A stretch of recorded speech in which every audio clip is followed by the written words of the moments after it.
Assalamualaikum warahmatullahi wabarakatuh. Alhamdulillahirrabbilalamin.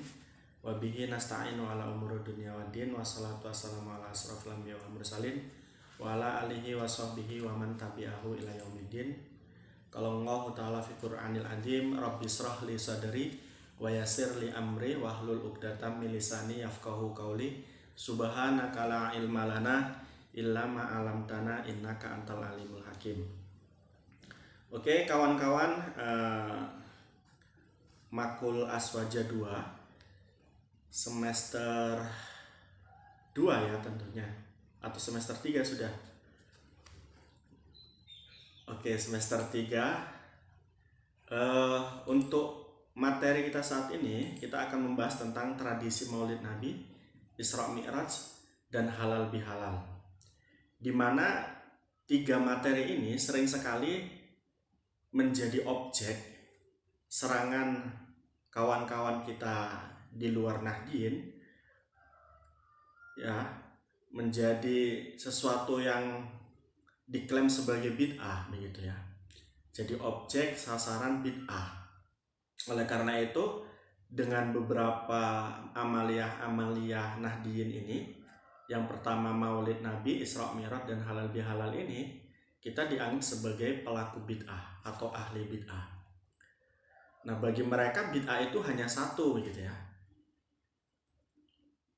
Bid'ah bagi mereka hanya bid'ah dolalah. Sementara kita sendiri, Nahdien, menganggap bid'ah itu tidak hanya dolalah saja, tapi ada bid'ah wajibah ada ya. Kemudian ada bid'ah hasanah atau mandubah, atau kemudian bid'ah mubahah, dan juga bid'ah mahrumah gitu ya. Jadi kalau keagamaan Salafi atau kaum Salafi ya, ortodoksi, itu mengatakan bid'ah itu hanya ada satu, kita bid'ah ada 5 atau 4 begitu ya. Oleh karena itu, cara berpikir mereka sangat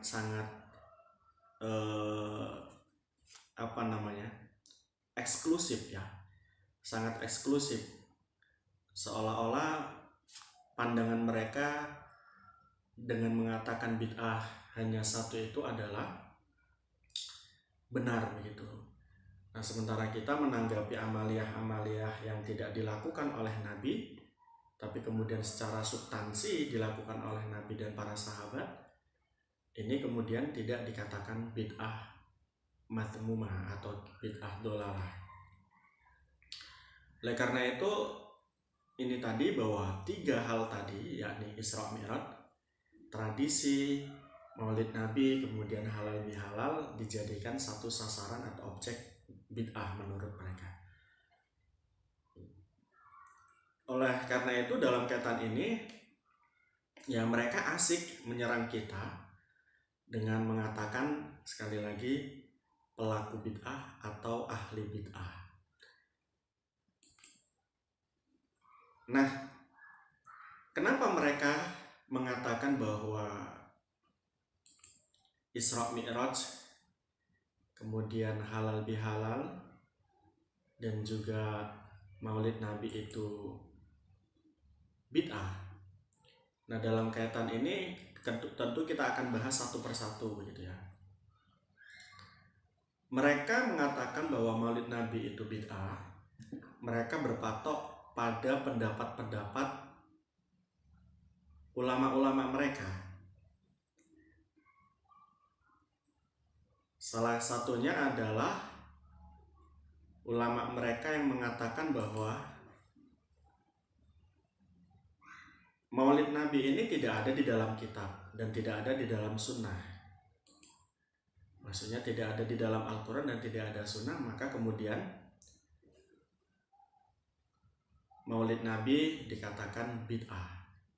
Nah, sekali lagi, bid'ah menurut mereka adalah bid'ah dolalah saja. Nah, sementara kita tadi ada bid'ah hasanah dan lain sebagainya. Dan tapi juga mereka bukan hanya berpegangan pada ulama mereka yang mengatakan bahwa Maulid Nabi itu adalah bid'ah. Mereka dalam kaitan ini juga melakukan pemahaman yang salah terhadap Maulid Nabi. Pandangan mereka bahwa Maulid Nabi ini sesuatu yang buruk secara dohir, begitu ya, karena tidak dilakukan oleh Nabi. Namun bagi kita sesuatu yang tidak dilakukan oleh Nabi, namun itu adalah secara substansi adalah baik, ini tidak dikatakan bid'ah sayyi'ah.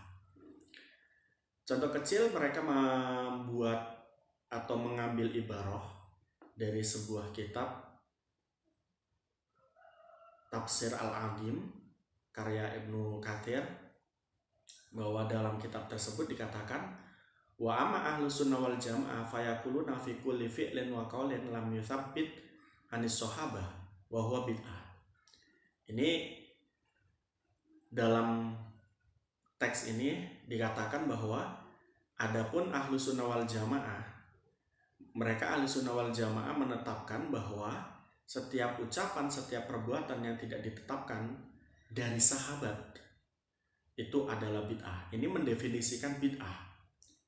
Li'annahu law kana khairan la yasbiquna ilaihi li'annahum lam yatruku khalisatan min hisalil khairi illa waqad badaru ilaiha. Karena ya,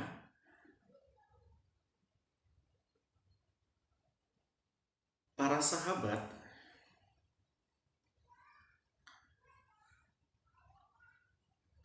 mereka menggolongkan, atau karena para sahabat tidaklah melihat sesuatu kebaikan kecuali mereka akan segera melakukannya. Jadi bid'ah ini dilihat oleh mereka adalah sesuatu yang tidak dilakukan oleh sahabat. Kenapa patokannya sahabat? Karena sahabat itu ketika melihat kebaikan pasti akan melakukannya. Nah, sementara ketika sahabat tidak melakukannya, maka itu jelas bid'ah. Itu begitu. Jadi perbuatan Nabi yang tidak dilakukan oleh Nabi atau sahabat pada masa Nabi itu jelas bid'ah. Tapi yang menjadi bid'ah yang paling jelek adalah bid'ah atau sesuatu yang tidak dilakukan oleh para sahabat, juga tidak dilakukan oleh para nabi. Dan dalam kaitan ini, para sahabat itu adalah orang yang paling mengerti kebaikan dan keburukan, dan ketika mereka tidak melakukannya, maka itu adalah bid'ah. Jadi pemahaman bid'ah itu menurut tafsir Ibnu Katsir adalah apa-apa yang tidak dilakukan oleh sahabat, bukan apa-apa yang tidak dilakukan oleh Nabi. Jadi apa-apa yang tidak dilakukan oleh sahabat pada masa setelah sepeninggal Nabi itu disebut dengan bid'ah. Nah, sementara itu kita lihat ini ibarah ini disalah-artikan atau disalahfahami bahwa maulid yang tidak dilakukan juga di masa sahabat ini merupakan bid'ah. Itu yang pertama. Jadi saya katakan bahwa mereka salah memahami ibarah, ya, memahami statement dari para ulama dalam masalah bid'ah. Nah, dalam kaitan itu juga laukana khairan lasabakuna ilaih. Ini tadi kita temui lasabakuna ilaih ini tadi. Laukana khairan lasabakuna ilaih. Itu tadi bahwa sahabat itu kalau mengerti satu kebaikan pasti mereka akan melakukannya. Nah, sementara maulid Nabi itu adalah tidak dilakukan oleh para sahabat dan pastinya berarti bukan satu kebaikan. Itu kata mereka begitu. Jadi patokannya sekali lagi bid'ah itu menurut mereka sesuatu yang tidak dilakukan oleh Nabi itu menjadi bid'ah sayyi'ah. Dengan pemahaman teks yang dibawa yang dinukil dari Ibnu Katsir. Nah, sementara kita menganggap bahwa apa yang tidak dilakukan oleh Nabi, oleh sahabat di masanya itu bukan berarti bid'ah sayyi'ah, tapi mungkin bid'ah hasanah yang substansinya adalah tidak bertentangan dengan Al-Quran dan Al-Hadis. dalam beberapa dasar mereka juga, mereka mengutip la a'lama lihadil maulid aslan fi kitabi wala sunnah wala yunqalu amalihi an ahadin minal ulama il a'immah alladhi hum qadwatun fiddin al mutamassikuna bi atharil mutaqaddimin bal huwa bid'atu ahadithiha al batolun ya. Jadi menurut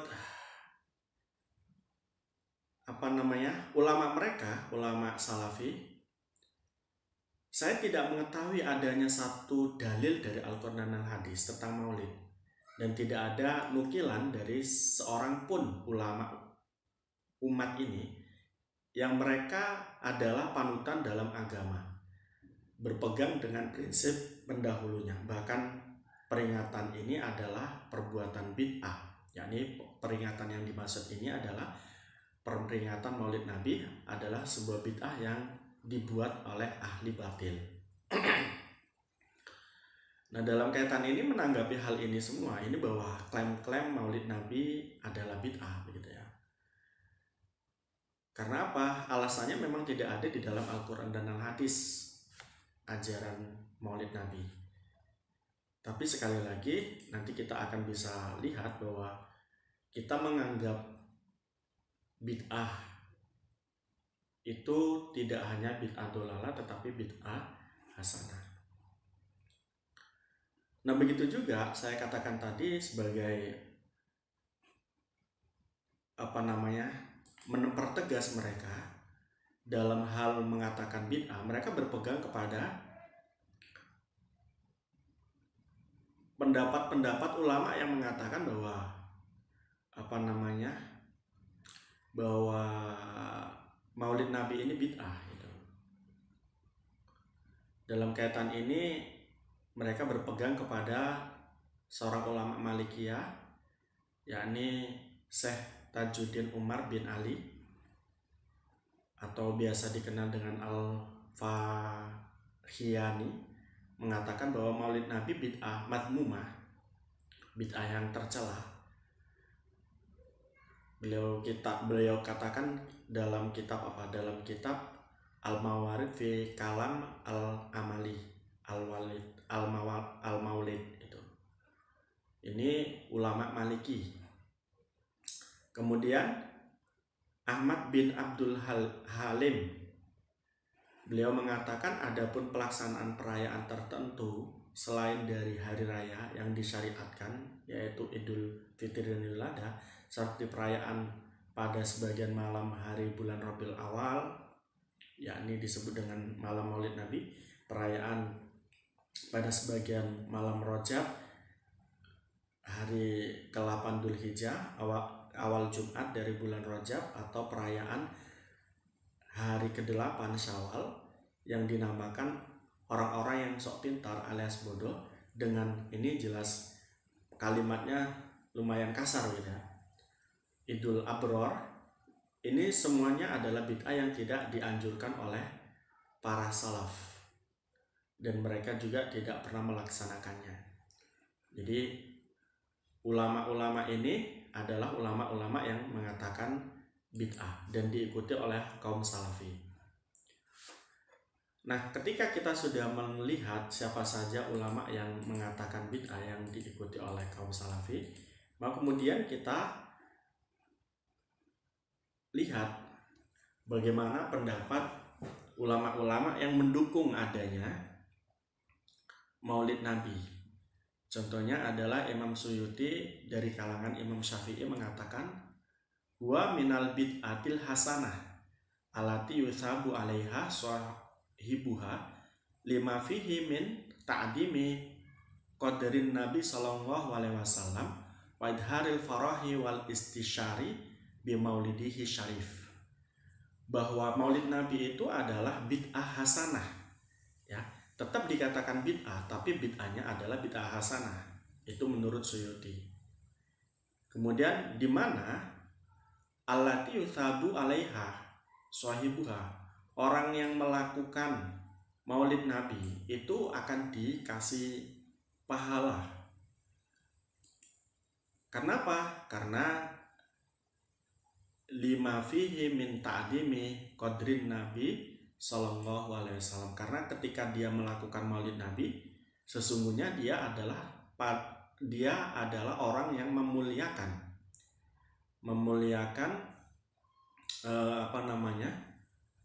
derajat Nabi, ya, memuliakan derajat Nabi. Jadi orang yang maulid itu menurut As-Suyuti adalah orang-orang yang memuliakan derajat Nabi. Wa idharul farahi wal istisyari bi maulidi syarif.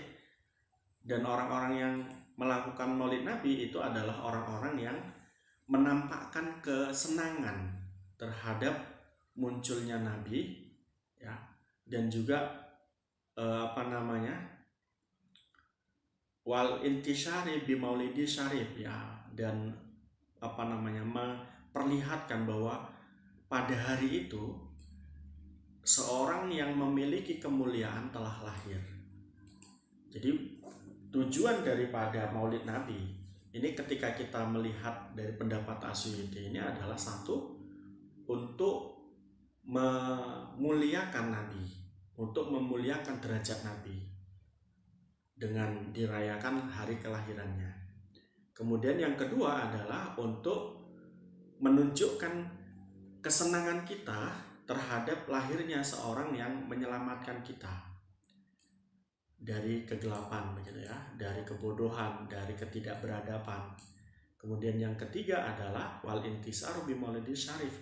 Pada saat itu kita mengenang bahwa pada saat itu lahirlah seorang yang mulia, yakni Nabi Muhammad SAW. Ini substansi daripada maulid Nabi menurut As-Suyuti. Sehingga beliau katakan maulid Nabi itu bid'ah, tidak dilakukan oleh Nabi dan tidak dilakukan oleh para sahabat, namun bid'ahnya adalah bid'ah hasanah. Nah, kemudian ada juga dari kalangan Hanafi mengatakan i'lam ana minal bid'ati al-mahmudati amal al-maulidi syarif min syahri alladhi wulida fihi sallallahu alaihi wasallam.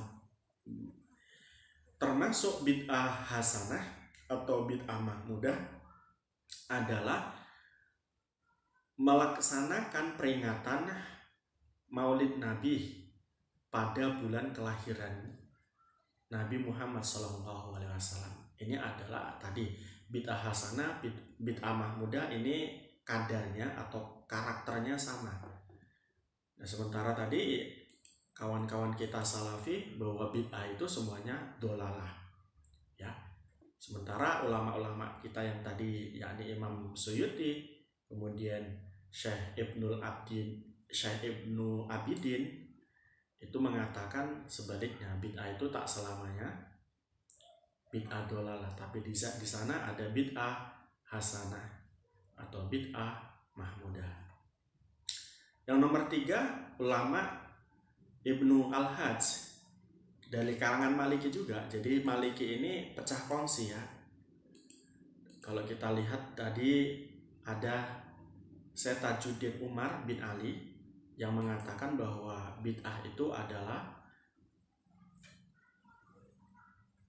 bid'ah dolalah, gitu ya, atau maulid itu adalah bid'ah dolalah.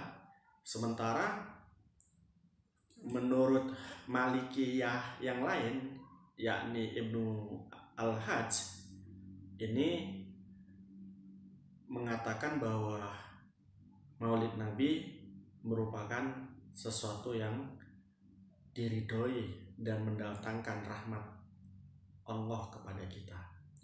Dengan beliau mengatakan mamin baitin aw mahalin aw masjidin quri'a fihi maulidun Nabi sallallahu alaihi wasallam ila khafatil malaikatu ahli dalikal makan wa ammu muhumullahu ta'ala birahmati waridwan. Jadi Ibnu Al-Hajj mengatakan tidaklah suatu rumah atau satu tempat di dalamnya dibacakan maulid Nabi kecuali malaikat mengelilingi penghuni tempat tersebut dan Allah memberi limpahan rahmat dan keriduannya. Jadi ketika orang melakukan maulid Nabi, membaca sirah-sirah Nabi atau sejarah-sejarah Nabi, tidaklah di situ akan percuma kecuali malaikat itu memberi rahmat dan memberi ridho dari Allah kepada pembacanya. Itu begitu. Jadi dari 3 ulama ini jelas bahwa adanya anjuran untuk melaksanakan Maulid Nabi yang tujuannya sebagaimana dikatakan Imam Suyuti adalah berfungsi sebagai mentakdimi atau memuliakan derajat Nabi. Yang kedua, melihat atau memperlihatkan kesenangan tentang lahirnya Nabi, dan begitu juga mensiarkan bahwa kelahiran Nabi itu ada pada tanggal tersebut. Itu tujuan daripada Maulid Nabi.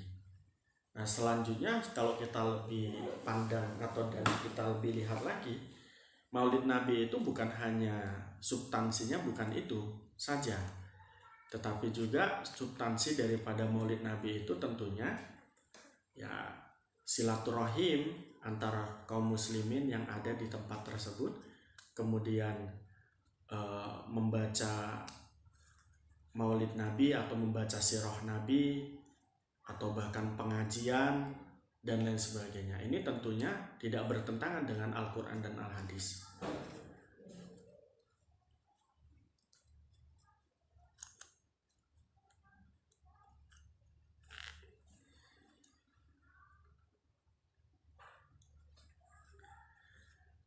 Nah, selanjutnya kita bahas Isra Mi'raj. Isra Mi'raj itu adalah,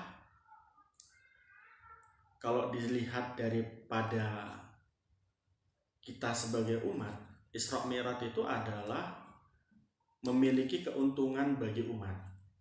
Keuntungan itu adalah satu, bahwa dalam Isra Mi'raj Nabi itu kita diberi tasyri', diberi syariat berupa sholat. Kemudian Isra Mi'raj itu jika dilihat daripada keuntungan Nabi, bahwa Isra Mi'raj itu bagi Nabi adalah mukjizat. Kemudian bagi Nabi Isra Mi'raj itu adalah pertemuan Nabi dengan kekasihnya, yakni Allah. Dan Isra Mi'raj itu adalah menghibur Nabi sebagai satu perjalanan, yang perjalanan itu adalah tamasyahnya Nabi setelah mengalami beberapa ketidakenaan atau beberapa ujian dari Allah. Kemudian Allah merasa sedih dan Nabi diangkat atau diisra dan mi'rajkan ke langit ke-7 untuk bertemu dengan Allah. Oleh karena itu Isra Mi'raj ini adalah sesuatu yang penting. Ini kalau kita lihat daripada peristiwa Isra Mi'raj itu sendiri. Nah, sementara amalan Isra Mi'raj, di dalam amalan Isra Mi'raj itu terdapat pengajian, terdapat bacaan Quran, terdapat bacaan sholawat, yang mana kita tahu pengajian itu adalah substansinya adalah belajar ilmu agama. Dalam kaitan ini, yarfa'il ladina amanu wal ladina utul ilma darajat, atau Nabi mengatakan utulubul ilma faridotun ala kulli muslimin wal muslimat. Jadi mencari ilmu itu adalah satu kefarduan yang diwajibkan bagi seorang muslim dan seorang muslimat. Ini pengajian, jadi tidak bertentangan dengan Al-Quran atau Al-Hadis. Kemudian bacaan Quran di dalam Isra Mi'raj itu. Nah, di situ sebelum dilakukan pengajian tentu ada baca Qurannya. Oleh karena itu di sana tidak bertentangan bahwa faqra'u ma tayassara minal Quran. Kemudian sholawatan di dalamnya. Nah, di sana juga tidak bertentangan dengan Al-Quran bahwa innallaha wa malaikatahu yusholluna 'alan nabi ya ayyuhalladzina amanu shollu 'alaihi wa sallimu taslima. Sehingga Isra Mi'raj ini tidak bertentangan jika dilihat dari amalia-amaliahnya. Gitu ya.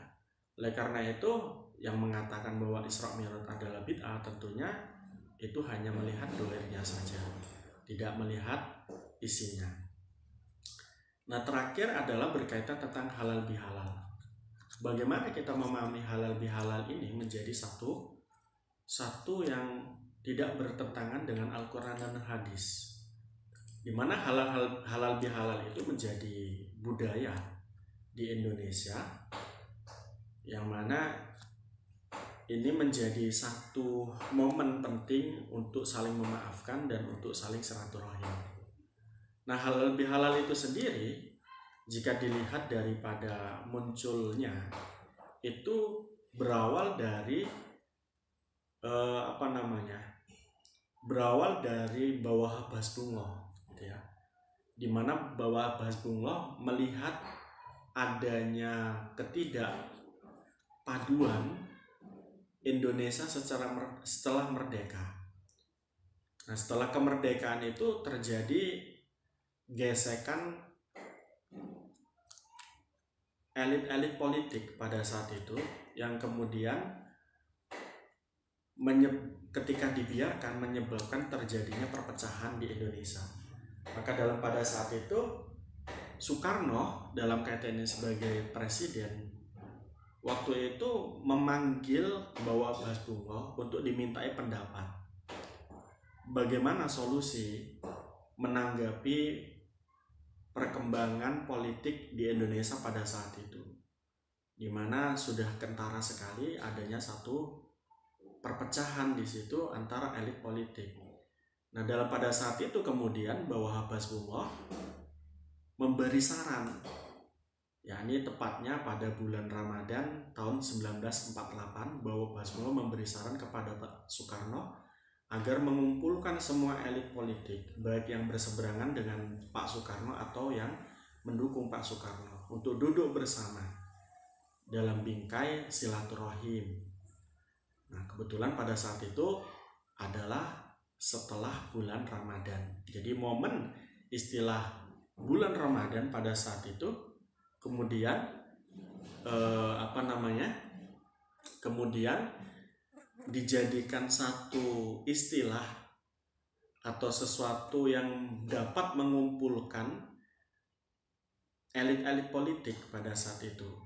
Nah, kemudian karena istilahnya adalah silaturahim, mereka akhirnya datang semua dan berkumpul semua dan berdiskusi dengan kepala dingin karena silaturahim istilahnya. Nah, kemudian lama-kelamaan ternyata istilah ini dijadikan satu momen penting setelah peristiwa tersebut, yakni dibudayakan, ditradisikan berlaku di Indonesia halal bihalal. Nah, dalam kaitan ini, apakah halal bihalal itu bertentangan dengan Al-Quran dan Al-Hadis? Tentunya kita lihat lagi dari substansinya. Meski halal bihalal itu tidak dilakukan oleh Nabi, tapi halal bihalal itu tidak bertentangan dengan Al-Quran dan Al-Hadis. Kenapa? Hal ini berkaitan dengan isi dan substansi daripada proses halal bihalal itu. Halal bihalal dalam perkembangannya itu berisikan satu, saling memaafkan, di mana Allah mengatakan dalam surat Ali Imran ayat 137, alladzina yunfikuna fis sarra'i wad dharra'i wal kadhiminal ghaidh wal afina anin nas wallahu yuhibbul muhsinin. Di situ wal afina anin nas wallahu yuhibbul muhsinin. Jadi orang-orang yang menafkahkan hartanya dengan cara sembunyi-sembunyi ataupun dengan cara terang-terangan, dan juga berbelas kasih, begitu juga saling memaafkan sesama manusia, ini adalah bagian daripada perbuatan-perbuatan baik, dan Allah Maha mencintai orang-orang yang berbuat baik. Jadi tidak bertentangan kalau kita lihat dari substansi saling memaafkan. Begitu juga tidak bertentangan ketika kita lihat dari substansi silaturahim. Wattaqullaha alladzi tasaaluna bihi wal arham innallaha kana alaikum raqiba. bertakwalah kamu kepada Allah yang kamu mintai Allah tersebut, dan bersilaturahimlah atau berbelas kasihlah kepada orang lain. Innallaha kana alaikum raqibah, sesungguhnya Allah maha meneliti-neliti gitu ya, maha melihat tentang apa yang kita lakukan, sedetail mungkin Allah mengerti. Kemudian makna sedekah di dalam halal bihalal ini, karena di tradisi kita ketika jatuh bulan Ramadan atau datang bulan Ramadan dan kemudian Lebaran, semuanya sibuk untuk mempersiapkan jajanan, yang jajanan tersebut adalah diperuntukkan untuk tamu-tamu yang datang di rumah mereka. Nah, oleh karena itu di situ ada sedekah makanan. Nah, dalam kaitan ini juga tidak bertentangan dengan Al-Qur'an. Tut'imut ta'ama wa taqra'us salam, dengan hadis ya ini ya. Tut'imut ta'ama wa taqra'us salam alaman arafta wa man lam ta'rif. Nabi mengatakan, berilah makanan dan ucapkanlah salam kepada orang yang kamu kenal atau orang yang kamu tidak kenal. Nah, dalam kaitan ini substansi ini yang menyebabkan bahwa halal bihalal tidaklah satu yang bertentangan dengan Al-Quran, meski dia bid'ah, namun bid'ahnya adalah bid'ah hasanah, karena secara substantif kita tahu sendiri tadi ada memohon maaf, ada silaturahim dan sedekah yang tidak bertentangan dengan Al-Quran dan hadis. Nah, oleh karena itu dalam kaitan ini gitu ya,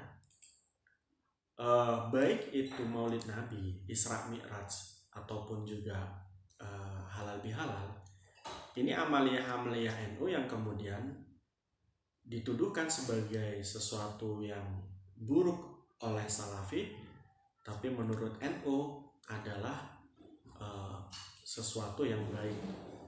Walaupun bid'ah, tapi bid'ahnya adalah bid'ah hasanah, karena secara substantif kita tahu sendiri kalau maulid itu adalah untuk menunjukkan kebahagiaan kita karena diutusnya seorang nabi, dilahirkannya seorang nabi, yang kemudian Isra Mi'raj itu kita peringati sebagai satu amalan di mana kita diberi oleh Allah syariat Islam, kita merasa senang diberi syariat Islam yang disebut dengan sholat. Kemudian kita juga senang bahwa pada saat itu Nabi juga senang karena Nabi bertemu dengan dengan Allah. Nah, kemudian halal bihalal begitu juga, dia merupakan satu amaliyah yang tidak bertentangan dengan Al-Quran, karena memang secara substantif itu ada di dalam halal bihalal itu saling memaafkan, ada juga silaturahim dan sedekah. Oleh karena itu jelas bahwa momen-momen halal bihalal, Isra Mi'raj dan lain sebagainya, ini adalah momen-momen yang sebetulnya sebagai media ya, sebagai media untuk silaturahim, sebagai media untuk belajar atau bahkan membaca Quran, membaca sirah Nabi dan lain sebagainya. Jadi momen-momen atau hari-hari besar ini adalah media yang diperuntukkan untuk mewadahi dalam beberapa hal tadi. Dalam beberapa hal tadi yang saya maksud adalah menunjukkan kecintaan kepada Rasul, menunjukkan silaturahim, saling memaafkan, dan sedekah. Ini adalah media sekali lagi, sehingga tidak bertentangan dengan ajaran-ajaran yang ada di dalam Al-Quran dan Al-Hadis. Demikian kawan-kawan, bisa ditanggapi atau mungkin bertanya.